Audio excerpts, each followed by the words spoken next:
Hi everybody and welcome to the Turning Point Alcohol Awareness Week Forum. Today we'll just be discussing the importance of Alcohol Awareness Week in relation to the theme for this year, which is mental health. And joining us today, we've got Graham Parsons, who is the Chief Pharmacist and Hepatitis C Lead at Turning Point. Derrick Williams, who is a recovery worker from our Croydon service. John Taylor, who is the Family and Carers Lead at our DAWS London service. Julian Cohen, who is a recovery worker at our Raw Rochdale and Oldham Alcohol Recovery Service. Sharron Howe, who is the PSI Group Lead at the Somerset Drug and Alcohol Service. And Laurence Smith, who is a peer mentor at our Swindon and Wiltshire Recovery Service. Okay, like I've said service a lot of times there. So just a brief introduction as to what Alcohol Awareness Week is. It's basically an opportunity for us to just reflect on the dangers of alcohol, the kind of support that people might need, just raising awareness really of something that actually, you know, it is a drug. It can have negative effects on people's lives. Okay, so just to kick off, the theme this year for Alcohol Awareness Week is mental health. So I guess a good place to start is, what are the main psychological effects of alcohol? And we can start with Graham if you want to start with you, unless anyone else is raring to go. Hi, Sian. Thanks for that, and yeah, thanks for inviting me to this this event. Alcohol. As you said, it is a drug. It's a very simple molecule. One of the simplest molecules in terms of the drugs that has an impact on our service users, but it has got significant psychological effects. I mean, obviously, one of the first ones is depression. So it is a CNS depressant, but in effect, it will have an impact on depression, both in terms of people that are currently depressed and being an agent that can lead to depression as well. But obviously, there's a complex relationship with this. It's a bit like when we talk to prescribers and GPs about using medication for depression. Often the first thing to do is try to address the alcohol use. But obviously, a lot of people have difficulties managing their alcohol use, whether it's at increasing or higher risk levels or at dependence levels. So it's always a difficult balance around the treatment of depression, both with pharmacological agents and with psychosocial interventions and alcohol. So yeah, that complex relationship is challenging, but obviously what we have with depression as well is alcohol certainly is an agent in influencing self-harm and suicidality, and it is one of the drugs that we look at in terms of the risk of a client actually being at risk of self-harming and in terms of the risk of suicide. So again, you know, looking at the data, is about 60 to 100 times greater risk for dependent drinkers, especially for men, in terms of the risk of suicide. So we have, again, that link between depression and suicidality. You know, with something like bipolar disorder, certainly a lot of clients with bipolar disorder have alcohol use disorders associated with their bipolar as well. So that's another area in terms of the psychological profile and alcohol. And anxiety, if we think about depression, anxiety is also a complex relationship. So if we think about the use of alcohol as a societal lubricant, as it were. So many people will use alcohol in small amounts when they go out to actually help them engage, help them have conversations with people. It acts as this kind of minor anxiolytic. But too much alcohol and the dependent use of alcohol actually makes your alcohol disorder worse. So in one study in America, the odds ratio for having anxiety was 1.9 for people who are using alcohol. That means if you were using if you were anxious, you were twice as likely to have an alcohol use disorder. So again, we have that complex relationship, and I suppose it is prudent to talk about it. It's a bit like that relationship with benzodiazepines. So benzodiazepines and alcohol are very similar, which is always a bit of a thing to discuss, because benzodiazepines are actually used when you're actually coming off alcohol for the for how they work in the brain and central nervous system. And again, schizophrenia. So you're 3 times more likely to have an alcohol use disorder if you're actually have a schizophrenia diagnosis. So I hope with that you can see, there is a complex relationship between the psychological aspects of using alcohol and presentations in the general public, and that's not even before we go into things such as the physical health harm related to alcohol. But yeah, I'll pass that back to you now, Sharron. Thank you, Graham. So Derrick and Julian, you're both recovery workers. I wonder if you can say, in your experience of helping people with alcohol issues, what are the sort of prevalent like mental health and psychological issues that you yourself have seen? Let's start with Julian.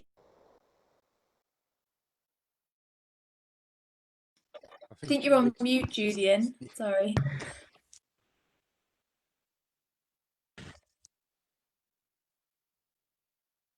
Okay, I've done it. Right, hi. My name's Julian. Worker, but also my full title is community development worker in Rochdale and Oldham, which is two quite, I suppose, deprived old traditional manufacturing towns that have had a sort of a history long term of, I suppose, really a high level of public houses, all in concentrated in a lot of very, very small areas. So I think the traditional level of drinking was mainly done within the pub trade. But as things have changed and developed, most of the pubs, the deprivation, the knocking down of factories, most of the drinking's now probably done from at home or from off-license sales. So what you've also got is not just, you see an alcohol industry where traditionally the alcohol would have been fairly weak. It would have been pints of mild and bitter at probably about 2% proof or 2 to 3. Whereas you've now got a different type of alcohol that's on the market. It's a lot stronger. It comes to market a lot quicker. It's a lot more chemically produced than it used to be. So I think with that, you get a lot of the other health impacts as well. But it's also around how society's changed. So around what people do and how they do things. We're a very service industry-led economy, hospitality-led economy. And alcohol is seen as intrinsic to part of the nature of socialising and the way of life. I think also social media, you've got younger people growing up, and again, perhaps around using alcohol and how it's seen. So if you look at some of the social media channels and the conversations that are held around people drinking and it being sort of quite the thing to do, and of how other people sort of fall into the trap. But then what you get is this fallout of people saying, well, actually, I'm not sleeping very well. I'm in a bit of a trap, and because I'm not sleeping very well, I'm not feeling very good during the day. So I'll use alcohol to get me to sleep. And it's that sort of trap of being stuck into it. And I think the other thing is that low confidence, low self-esteem issues that seem to be pervading society generally, because people feel they've got to be something or have things. I think that's another thing. So it's around alcohol blocking or just blocking things out and not making people have to think. I suppose we know as a society things have gone quite difficult, and we've had austerity for 10 years, and with that you get a fractured society, and with that a whole lot of trauma with people growing up. So there's so much going on, and so much reasons why alcohol is being used. My first role was working in GP surgeries, and the amount of GPs used to refer to me because they were panic prescribing. It was like, what do I prescribe? Citalopram, sertraline, fluoxetine. What mental health medication should I prescribe? And then they would prescribe something and the client would be back again, patient saying, doctor, it's not worked. And I think it was around as well, the mental health medications not particularly working as effectively as they should be because of alcohol being used. So there's so much going on. It's society, it's alcohol, it's the way it's sold, it's the price of it. But what we do know, and Alcohol Awareness Week's great for it, there's a fallout, and society ultimately pays, the person pays, and families pay. So thanks for inviting me to this, Sean. It's great. Thanks. Derrick, if we go over to you. Yeah, hi, I'm Derrick. As you're aware, that Croydon is a massive area, and what I've found working as a recovery worker in Croydon is that within the central Croydon, there's a lot of pubs and clubs and so forth where people will congregate and meet up and say they having a good time, which they start off having a good time. And then what I also noticed that as time goes on, no one's actually going to the pubs and clubs. People are actually staying at home and actually starting to drink by themselves and isolate by themselves because the fun aspect of alcohol use has gone. So now they're getting more depressed and more isolated and feeling that their anxiety levels are gone really high as well and feel that they can't go anywhere. So working with clients like that, the depression part of it is risen quite a lot. And we all know that alcohol is a depressant anyway. So it doesn't really help when they're prescribed any antidepressants and they're taking antidepressants and using alcohol. It doesn't have that adverse effect. So yeah, I find that there's a lot more depression where people are at home isolating and not seeing their family, even staying away from their families, or you know, or drinking with a particular person where they don't have to go out. And what makes it bigger as well is that there's online shopping, so they don't have to leave their property. They can just do online shopping and get their alcohol, which I think they really shouldn't sell alcohol online. I don't think they should. That's a personal thing. However, it's happening, and yeah, people are it's having a really detrimental effect to people's mental health. So yeah, that's me.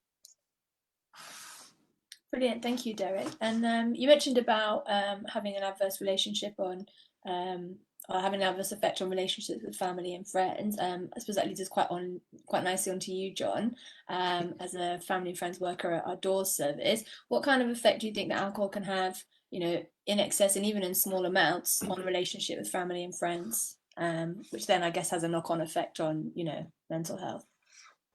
Yeah, of course. I mean, especially in this time, we've seen, you know, domestic health, domestic violence, mental health is all on the increase, and you know, things are not great at the moment for families.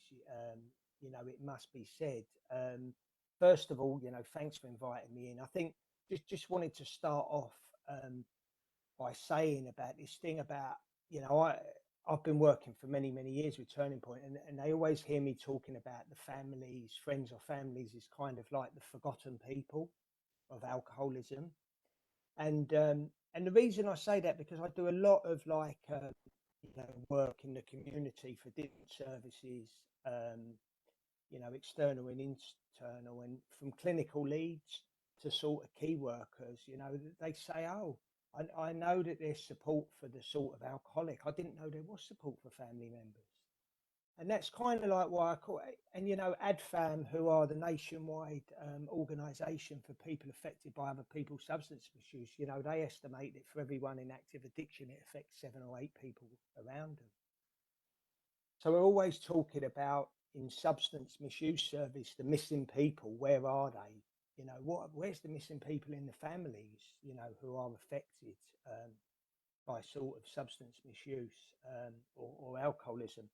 And just wanted to pick up on something. It's a little bit like when Graham was giving his introduction about the effects alcoholism has on, Graham was, you know, talking about mental health, physical health, what it does.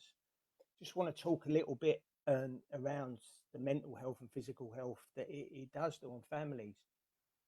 My first part of my career in addiction, I was an addictions counsellor, and unfortunately, I had a lot of my clients who had mental health issues, who had physical health issues down to their alcoholism, suicide attempts, you know, heart attacks.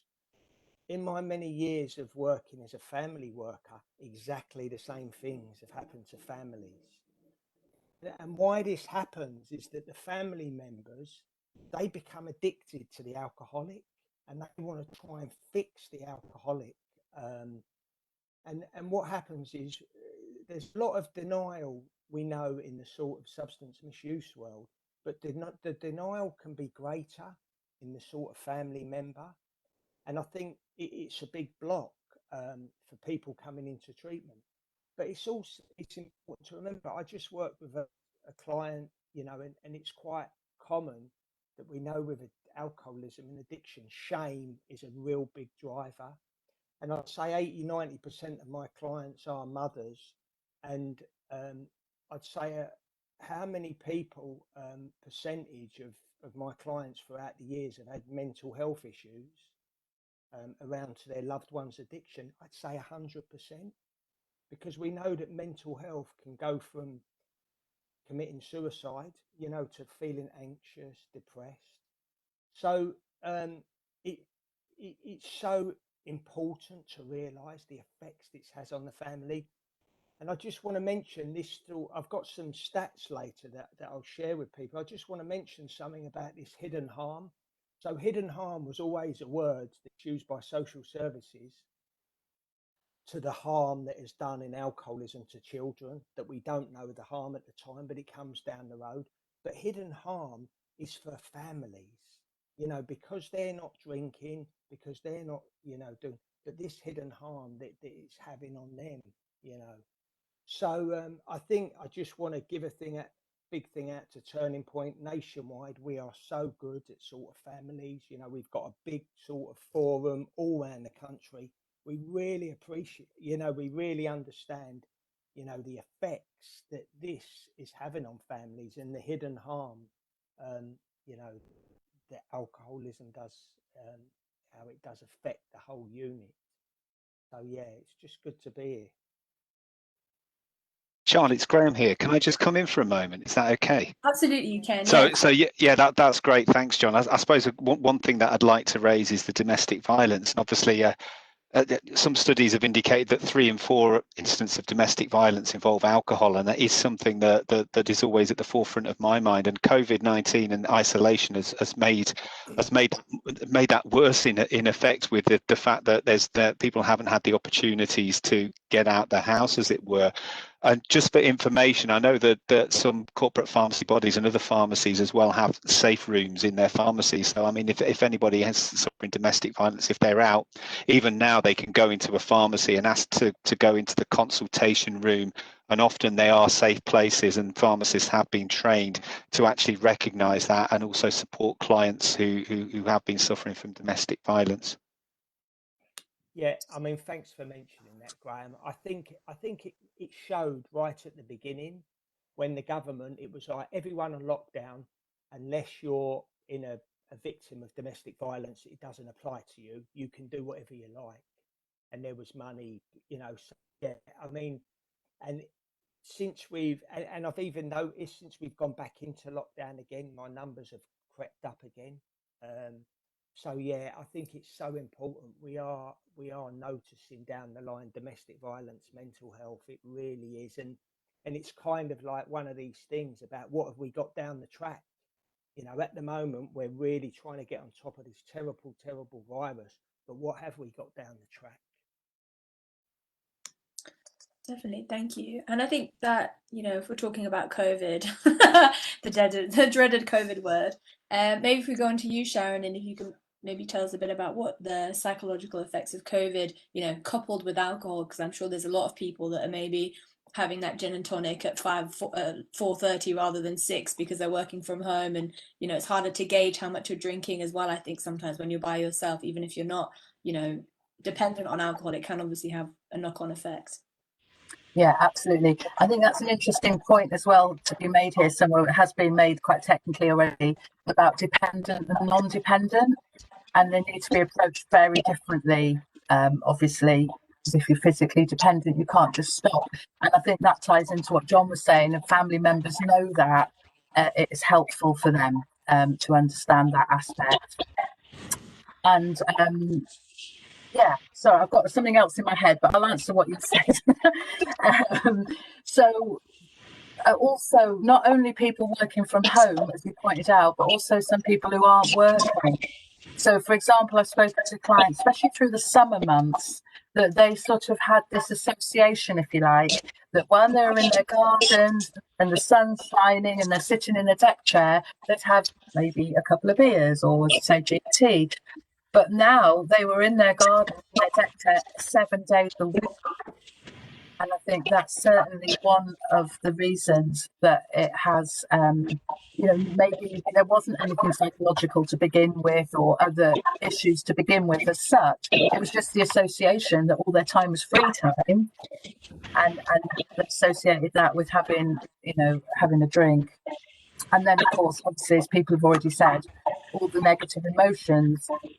So, but if we think about the three main areas of indicators of problem drinking, there's physical, social, and psychological.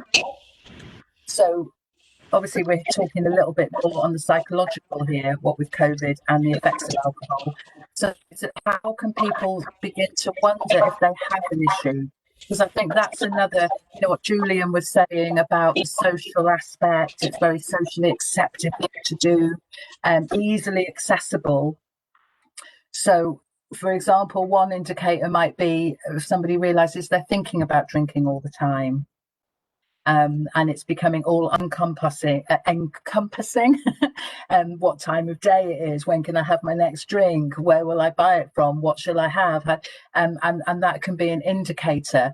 And a saying that can sort of go with that is the solution becomes the problem. So somebody mentioned anxiety already, so whereas some bit of alcohol maybe could help alleviate anxiety, now maybe if somebody has been drinking more, the alcohol consumption is actually causing extra anxiety. So that's another sort of indicator of a loophole, if you like, a loop with the psychological indicators that the low moods, the anxiety, the difficult thoughts and feelings is actually now being exacerbated instead of it being the coping mechanism it was. Thank you. Did you want to say the thing that came into your head before? It was partly that, right, okay. the three main indicators and how people can maybe start to just recognise that it's become a problem. Yeah, okay. I see Julian's got his hand up. Yeah, can I jump in there? Because there's some really important points, and it could be around spending money on alcohol that somebody's not got, which then puts them into debt. So debt and having money problems is one of the key indicators of then poor mental health.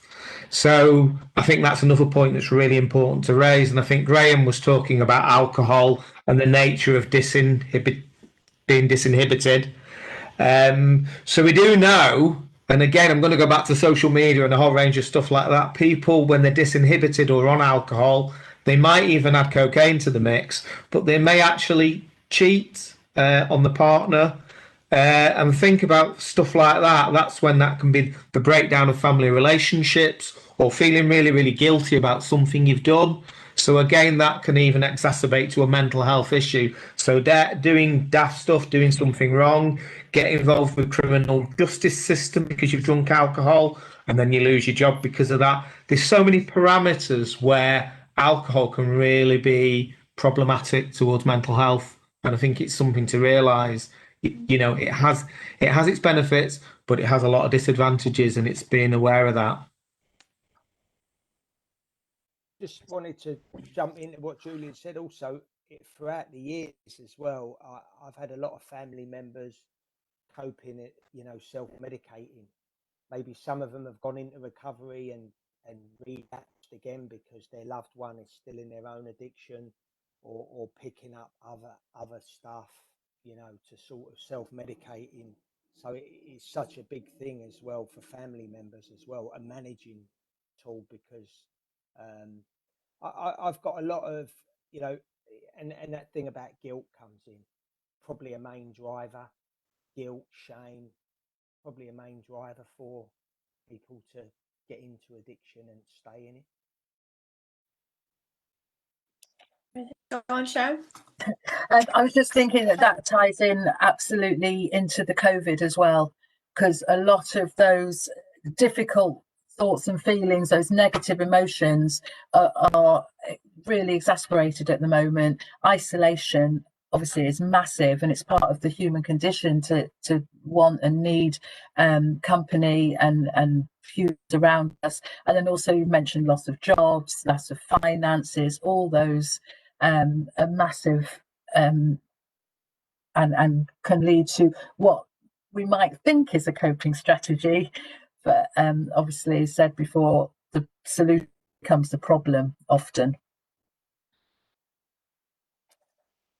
Thank you, everybody. So just again, you know, sort of with the theme of alcohol, one thing that is sort of almost synonymous with British culture is binge drinking. So I guess, you know, you were talking about dependent and not dependent. There are probably a lot of people that don't think that they're, you know, physically dependent on alcohol, but because they don't drink in the week, for instance, but then obviously binge drinking at the weekend, you know, or, you know, Thursday, Friday evening is quite a common thing, particularly among young people. And I wonder if maybe you can speak a little bit to the negative effects of binge drinking that people, you know, might not necessarily be aware of, and how that can have a, you know, a sort of knock-on effect on mental health as well. I wonder if maybe we could go to you, Graham. Yeah. Hi, Sharron. So yeah, binge drinking is an issue, and surprisingly, you know, the definition of binge drinking is or used to be twice the allowed daily 6 units in one session for women and 8 for men, which, if you think about it, is really low. And we do, you know, we do have this, or there is elements of this culture of binge drinking, particularly in some areas of society. And I think one of the issues that's associated with binge drinking. I had somebody do an audit C card once, which is one of the tools that we use to assess people that are at higher increasing risk or dependent risk. And they actually didn't drink much, but they when they did drink, they binge drinked, and they were quite high. And they said, well, why is that? You know, how can alcohol harm me? And I think there's a couple of elements. One, I think we can't ignore the physical elements here, because when people binge drink, they increase their risk of accidents. They increase falling over, getting into a car. We can't ignore that as well, having accidents through that route. And in the more elder population, let's say, there's you know, people can get there's something called weekend arrhythmias, where people drink so much alcohol it can actually have impacts on their heart and the actual, you know, functioning of the heart. So there's issues around that. And as Julian said, you know, I mean, binge drinking and occasional cocaine use leads to the production of cocoethylene, which is particularly cardiotoxic and toxic on the liver. So there's those effects associated with it. Certainly with in terms of the psychological impact of it, people who binge drink often have the effects the next morning from the hangover effects, and how that impacts them in terms of their functionality, and repeated episodes of hangover can obviously impact on that. And obviously we've got the situation where if acute things happen during binge drinking, that can the results of that can impact on the mental health presentation of somebody. So, for example, if somebody has an accident and then ends up unable to work for a period of time, that can impact on their mental health, as I think Julian was focusing on earlier on. And final, one thing that I missed out in terms of the psychiatric comorbidities that John raised was sleeping. So people think that you know, you have a drink, and even binge drinking, you know, will help my sleeping. And it can certainly help you get off to sleep, but it impacts on the quality of that sleep. So if you drink, you will get less what they call stage 4 REM sleeping. So your quality of your sleep actually becomes less. Obviously, older people included find that they're getting up more during the night when they're drinking as well. So that impacts on the quality of the sleep. And often people who drink will actually wake up less refreshed and earlier. So the psychiatric effects of actually having poor quality sleep and having sleep that's disturbed is insurmountable. And often, as we know, one of the symptoms, or one of the markers for depression is early morning wakening.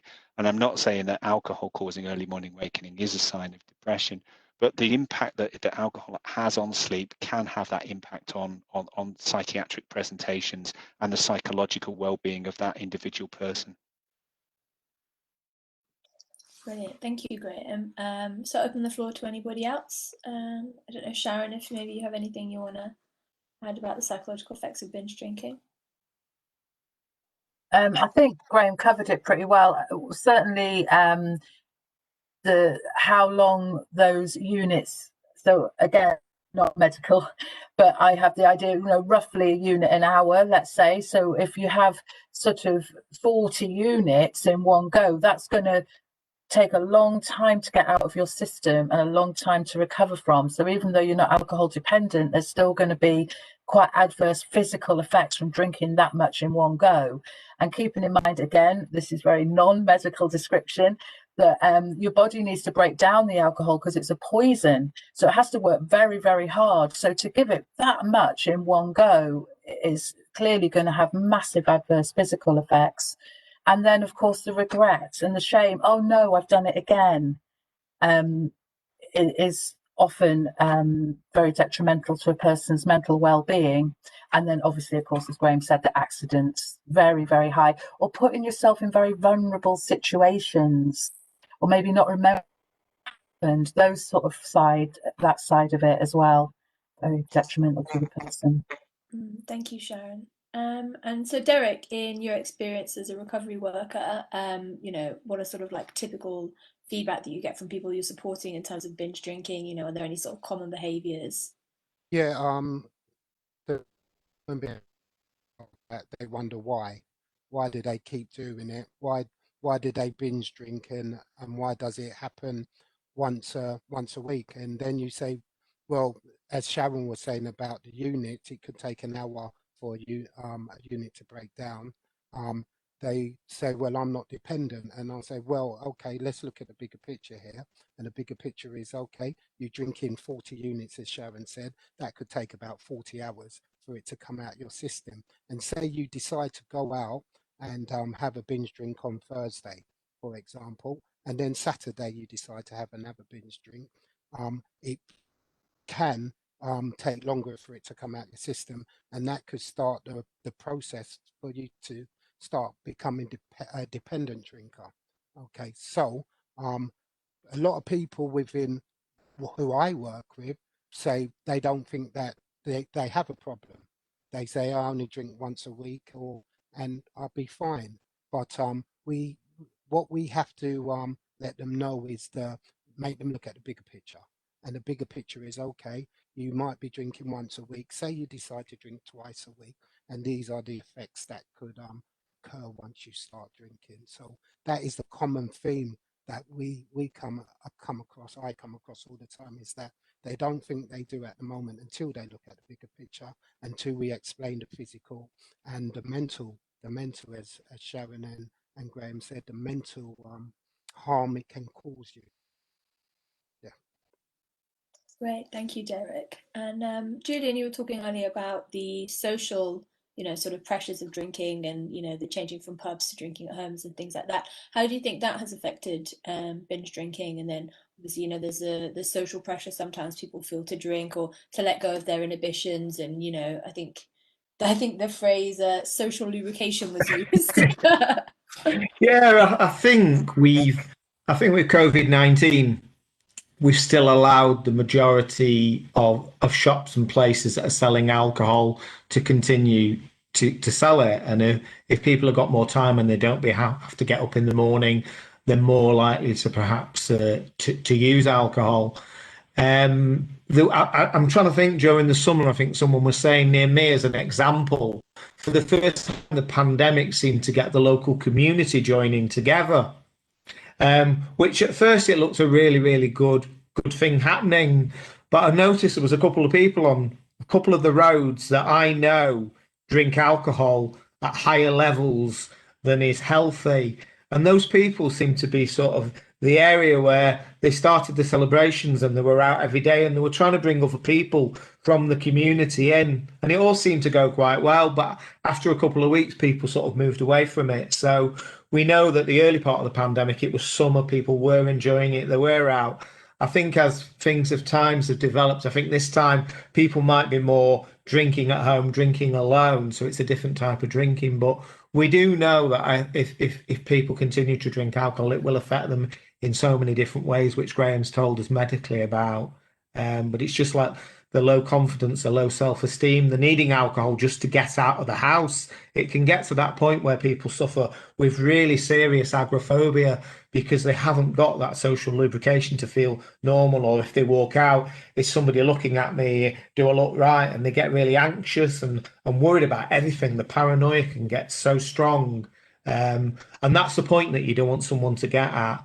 I suppose we need to look at positive stuff as well around alcohol, isn't there? There is a lot of ways that people can recover, and I know Turning Point they're excellent at helping to support individuals to look at solutions to these issues in ways that work for them. Thank you, Julian. I think Graham, you had something you wanted to Yeah, add? I just wanted to come in on what Derrick says, because I think it's very important to understand this, because I've had a lot of conversations with healthcare professionals and the general public and people just in general who think that alcohol use and the concerns around alcohol is just about dependency, and it's not. One of the reasons we use validated tools such as the audit tool and Audit C, which is a way of assessing, whether somebody is dependent or they're drinking at increasing risk or higher risk levels, is to understand the impact that alcohol can have on them. So if I take you back to 2016, when the chief medical officer changed the alcohol limits to 14 for men and women, and there was a bit of an outcry around that, and people thinking, how can I meet that? And they are still guidelines, and many people will drink above that, but it's just a case of saying that's where we are. One of the main reasons for that was the link between lower levels of alcohol use and risk of 6 particular cancers.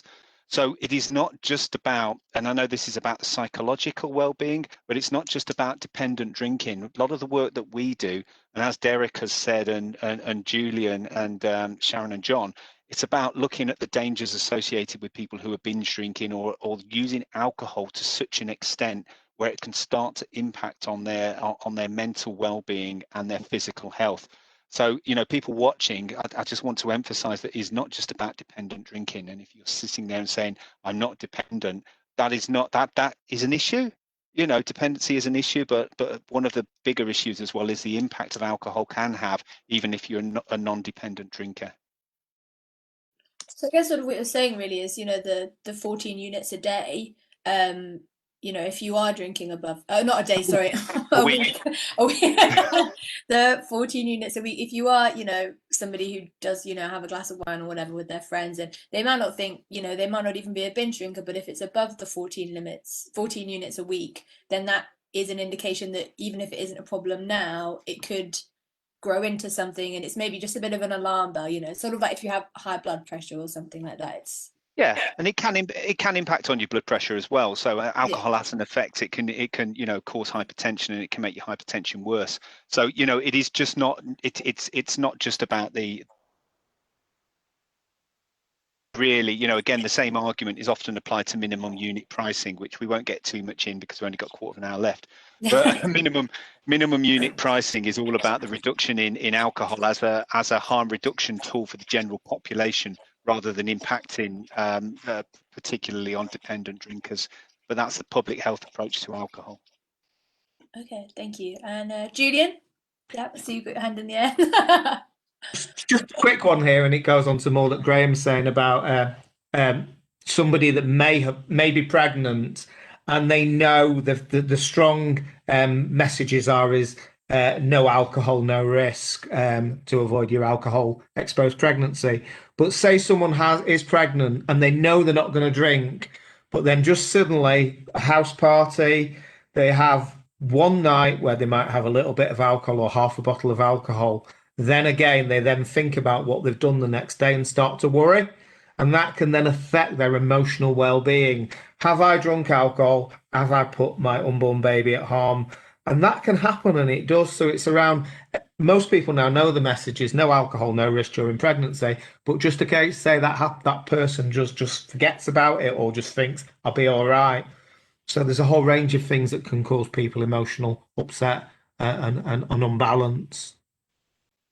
Thank you. I've gone over to you, John. Yeah. I just want to pick up. It's not just that. I mean,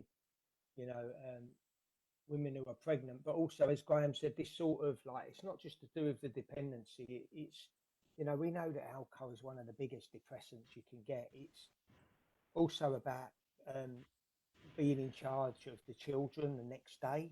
You're depressed, you're down, and having being in charge, picking the kids up from school, whatever it is. And I just there was, I think when I come into the field, many years ago, all the money was always thrown at drugs because that's where all the criminality was, the Class A drugs. But I mean, Graham will probably be able to tell me the actual, you know, the burden that alcoholism has on the NHS, you know, is unbelievable. The numbers, you know, just down the line. And I just wanted to you know, I mean, these figures I've got here just quickly, because it goes to show, I mean, you know, and these were done last year, I think, with Public Health England. You know, it says that up to 1.3 million children in the UK affected by parental alcohol problems. 5 times as many children, you know, could be affected by parental alcohol problems than drug problems. You know, they reckon there's nearly 4 million people in Wales who are dependent on alcohol. They think alcohol causes up to 22,000 deaths and 1,000 suicides. Many of them suicides, young men. You know, alcohol misuse by parents is identified in over 25% of child protection cases. And another one is serious case reviews. This is Public Health by Social Services. Serious case reviews. Alcohol misuse is involved in 37% of them. So I think this goes to show that, I mean, because there is this sort of thing that people, you know, think about, oh, drugs and, you know, this sort of heroin and crack, but actually look at the damage that alcohol, you know, actually does. It's a drug that, I mean, my personal opinion, because I've done a lot of work with who had found with Alcohol Scotland, numbers are underreported, because I think if someone, a young kid, has a heart attack or he commits suicide, that's a suicide. You know, he might have had a drink problem. So I think these numbers are underreported. I think it just goes to show, you know, not just how serious, you know, it is as well, and also with the numbers we get from Public Health England and from social services as well. We'll go Graham and then Sharron, if that's okay. Yeah, just a quick one, because John has challenged me on the figures, and I have been known as a numbers man. So, I mean, there's an estimated that it costs society 21 billion each year, and that's in the UK. That's the cost of alcohol to society. So it's actually massive, and you know, alcohol still remains the poor relation to drugs. That's my opinion. That's not the opinion of Turning Point. But certainly alcohol still remains, you know, seems to be the poor relation to drug treatment, and it impacts on a lot of people. You know, I'm mindful that, you know, certainly our Leicester service, the MP, one of the MPs for Leicester, John Ashworth, who's the Shadow Health Secretary, was impacted by alcohol and his alcohol use. That's in the public domain. That's not something that I'm sharing that's personal with him, and he's shared his trauma associated with that. And I know at Turning Point we're certainly looking at training of our staff around adverse childhood events and how that impacts on people coming into treatment. And we need to be aware of that. But alcohol has a massive impact financially on the country as well. Graham, can I just come in? Sorry, Sharron, just 1 second. I went to the Houses of Commons with ADFAM, and John Ashworth gave MPs talking about the effects, and John Ashworth was one, and he said afterwards, 60 MPs come up to him and said, we've been affected by substance alcoholism, but we're not prepared to go public with it. So I think, how many MPs are there? 600 roughly. So 10% 650 that have come forward have been affected. So I think it goes to show how, you know, big it is. Oh, and one thing, Graham, thanks for that figure. 21 billion. I'll be using that in my next training. Thanks for that. I've got, and if you want to contact me afterwards, I've got lots of presentations, so I'll send them to you. In fact, I'm doing training next week for a pharmacy. We actually had the Lib Dem leader, didn't we, die of alcohol misuse? I can't remember his name. The ginger died of it. Yeah. So what more? That spells it out.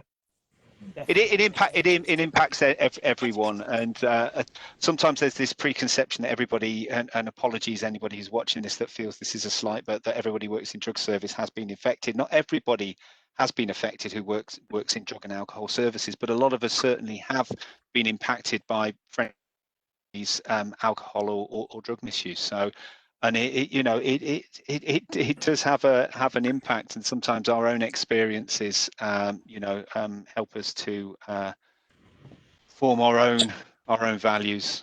I won't go into that any further. I wonder if Sharron, I know you've been waiting very patiently. Sorry, sorry, Sharron. Sorry, Can we just go to Sharron? Sorry. No, it's fine. I was well. Do you imagine I got lots of answers to lots of that? So the bit I wanted to sort of, one of the things that's really making me think about is that Turning Point is very person-centered. So we've talked about dependent, we've talked about non-dependent drugs, the different sorts of drugs, and I think it does tie into what you just said, Graham, about the staff. Whatever the staff's background may or may not be, the common denominator is they've got some level of understanding somewhere and are here to be alongside clients. And I think that's really important. And the other thing I'm thinking about, perhaps people listening, that it doesn't necessarily matter what you're doing or what substance it is. If you feel it's a problem, we have got, so because I'm group lead, keeping in mind, so I've got that in the back of my mind, that there is something that will be tailored to support you with whatever your substance is, whatever the levels of the substance are. So we've covered a bit of the non-dependent as a good example of that. People might think, well, I'm not dependent, so there won't be anything for me. Well, there will. If it's an issue to you in some way, then obviously please do still come. There will be a level of support here for you from people who will be alongside and not judgmental. Brilliant. Thank you, Sharron. I guess we haven't really got enough. Probably needed to have extended this by another half an hour. I'm conscious that we've only got 10 minutes left. Just sort of on what you were saying there about support, I guess the next thing that we want to just promote is what kind of support is available, and how people can access that support, and maybe even ways that if there's somebody, a friend or a loved one that you're concerned about, maybe John, that's something you can answer, in terms of a family and friend. How can you go about finding the support for somebody? It's a very difficult conversation to have.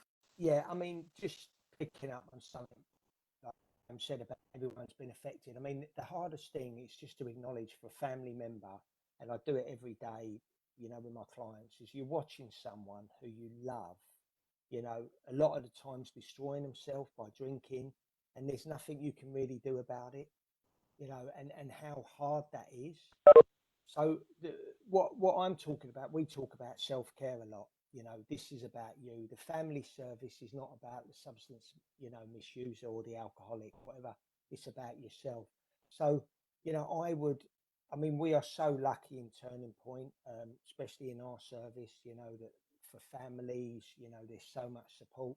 So if you want, there's great things. I know we haven't got a lot of time, but things like, everyone knows about Alcoholics Anonymous.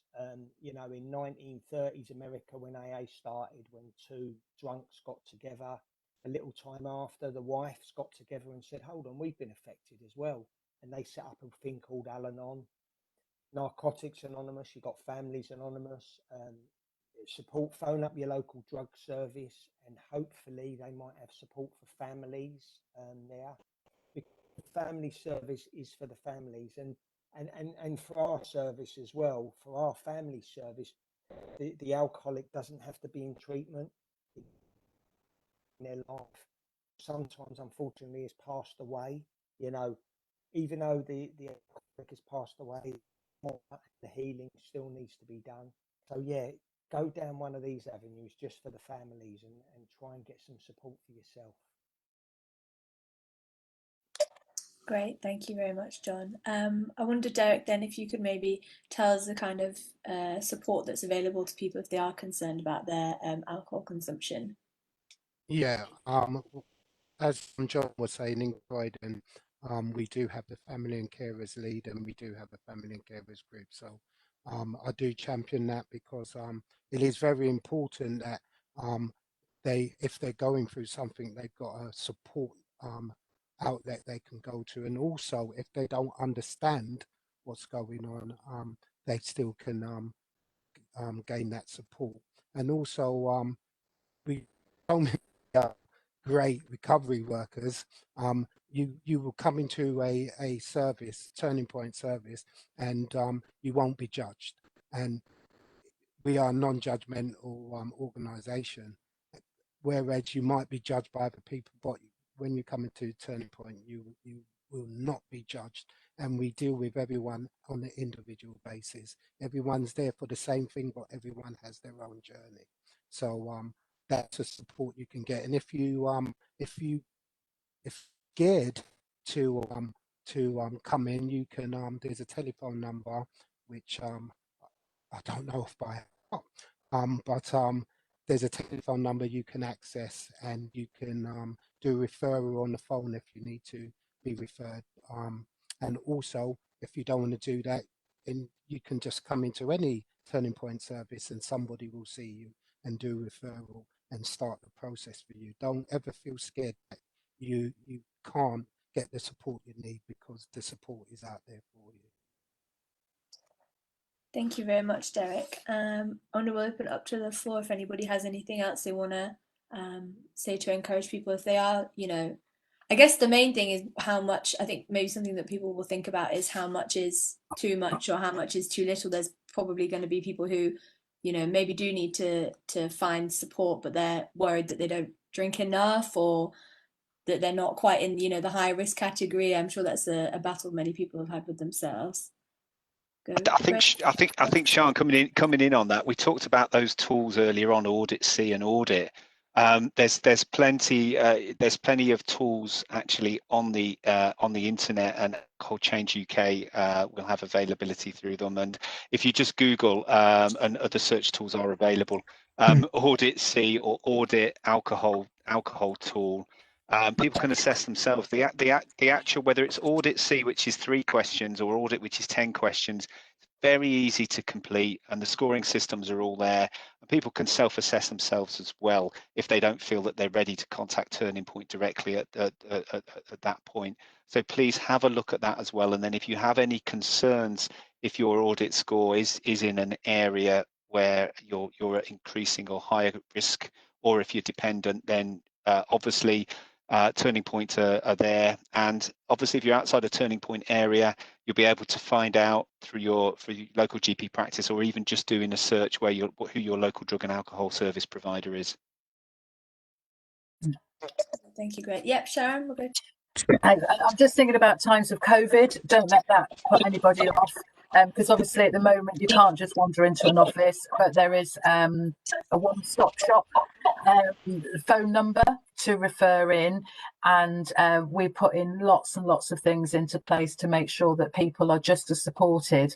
So, for example, as soon as COVID hit, we started supporting people on the phone instead of in person. And again, being group lead, that's what comes to my mind. And we have doing something like this for groups instead. And I have to say it's working brilliantly, because there's a lot that you can't possibly get in a phone call that you get from groups, mainly that interaction with each other and feeling not being alone. So don't let COVID put anyone off referring in. That's fantastic, thank you. We go Julian and then Derrick. Sorry. It was just real quickly to add to Graham. For a lot of the younger people, there's a lot of apps now that they can actually download onto the phone. So the Alcohol Change has a fantastic dry app, and there's quite a few others that are also that you can work and put your units in, and it tells you how you're doing, and it gives you good messages. So there's so many modern sort of tools to use. Yeah, I think, is that what you were going to say, Derrick? Julian, that's exactly what I was going to say. Well, I can speak. I received a text this morning from my local GP telling me it was Alcohol Awareness Week, and to type in work out how much I was drinking in units. Brilliant, thank you. Sharron, sorry, go on, John. Just to say that our groups are online at the moment, which have been great. I mean, they're really well. I mean, last week we had, like, over the 2 groups, 18 people. 18 family members, and it's growing all the time. So we have gone online. So yeah, really good. The good thing about going online, there's young mothers now who have got children who maybe couldn't have got to meetings now. So that is one good thing about us being online now. So yeah. Brilliant, thank you. I'm afraid we've run out of time. I wish I think there's plenty more topics that we could have covered. We did also have Laurence Smith, who was a peer mentor with us, but unfortunately due to technical issues he hasn't been able to get through. But just say thank you, Laurence, for giving up your time, and thank you to everybody else today for participating. It's been a really great discussion. I just wish we had more time to discuss everything. And I should say that any of the things that we've discussed today, there will be a post on the Turning Point Facebook with numbers and websites if you do want support for any of the issues that we've discussed. So I guess just easy to say thank you very much for watching. This video will be available on the Recovery News channel and on the Turning Point Facebook and Twitter page as well. So thank you very much. Thank you, Sharron, for hosting. Thank you. Yeah, thank you.